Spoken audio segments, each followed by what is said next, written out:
ये आज अर्जुमन किस लिए आई थी?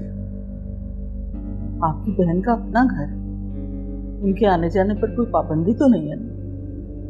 वैसे आपसे ही मिलनी है। अच्छा, तो फिर मिली क्यों नहीं?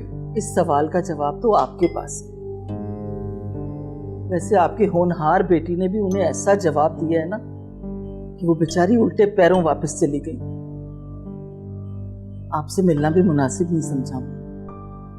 तो क्या सिकंदर मान गया? यानी आपको सब पता है कि तानिया ने क्या शर्त रखी? और कोई बचा नहीं ना। असफन जेल में है, अर्जुमन हमारे दरवाजे पर, और सिकंदर के अलावा कोई बचा नहीं। और अगर सिकंदर ना आया, असफन भाई आपकी बहन के शौहर हैं। अगर आप चाहें ना तो वो बासानी बाहर आ जाएंगे। लेकिन मैं ऐसा नहीं चाहूंगा। अपने किए की सजा सब भुगतेंगे। ऐसा भी क्या कर दिया असफन भाई ने? आप भी तानिया की जिद के सामने बिल्कुल कठपुतली बन गए। अरे बच्चा जो चाहे जिद लगा ले, पूरी करना क्या जरूरी होती है? कल को वो अगर कहे कि घर को आग लगा दे, मुझे पतंगे देखने हैं, तो क्या आप सब झोंक देंगे? बस प्लीज ऐसा ना करें।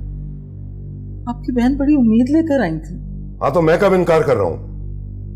अस्तानिया की ये छोटी सी ख्वाहिश पूरी हो जाए, फिर सब सेट कर दूंगा।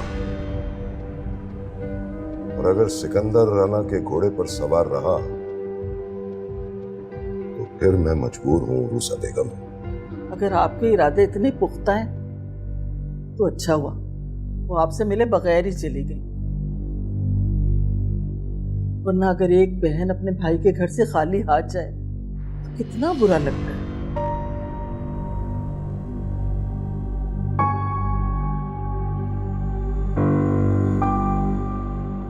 मैं देख रही हूँ मरियम, शाम में जब से सिकंदर का फोन आया है तुम खामोश हो गई हो। उधर से बात ही ऐसी आ गई। क्या कह दिया उसने? बेटा, मर्द होते ही ऐसे हैं, उन्हें औरत के नरम दिल का कभी भी एहसास नहीं होता। अपनी रॉ में ना चाहते हुए भी वो हर्ट कर देते हैं। लेकिन सिकंदर इस मामले में बहुत मोहतात रहते हैं।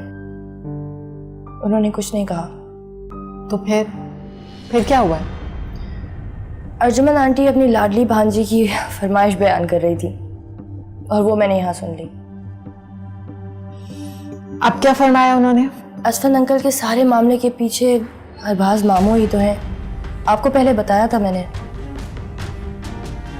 केस रोल बैक करने की कंडीशन बताई गई है। सिकंदर तानिया से रिक्वेस्ट करे।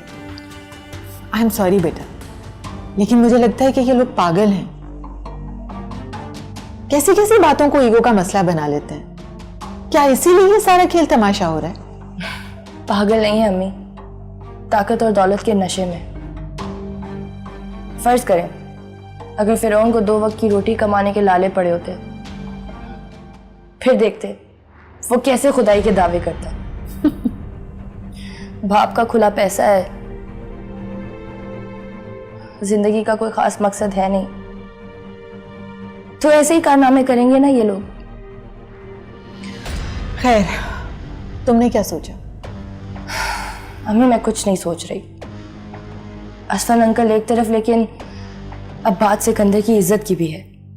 वो क्यों झुके किसी के आगे? मैंने सोच लिया है, अब मैं लड़ूंगी और इंशाल्लाह इस मसले का हल निकाल के ही रहूंगी।